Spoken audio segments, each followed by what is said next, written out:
83% of respondents to the Reuters Ipsos survey, including 73% of Republicans, said that the president should obey court orders, even if he disagrees with the court's findings.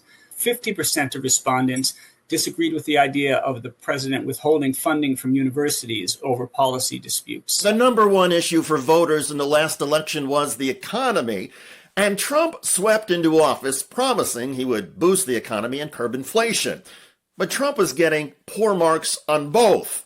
Again, here's the report from Reuters. A Reuters Ipsos poll this week showed that just 37% of Americans approve of Trump's handling of the economy, down from the first days of his presidency, in which he promised to bring about a golden age of America. Now, 3/4 of the poll respondents said they worried a recession was coming.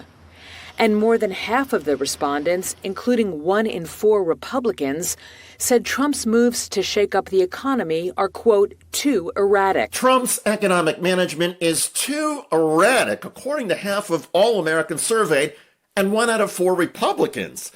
And the economy was supposed to be Donald Trump's strong suit. Well, all of the data shows that Donald Trump has the worst polling numbers on most issues 3 months into office of any president in U.S. history at the same point in their terms. And Republican members of Congress keep getting an earful from confused and frustrated constituents. Republican Senator Charles Grassley of Iowa, the longest-serving Republican in congressional history, recently held a town hall in one of the most conservative pro-Trump parts of his state.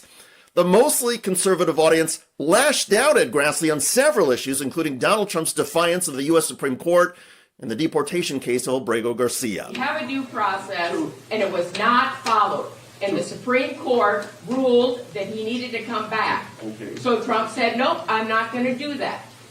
So why do we even have a Supreme Court if they're not going to follow the ruling of the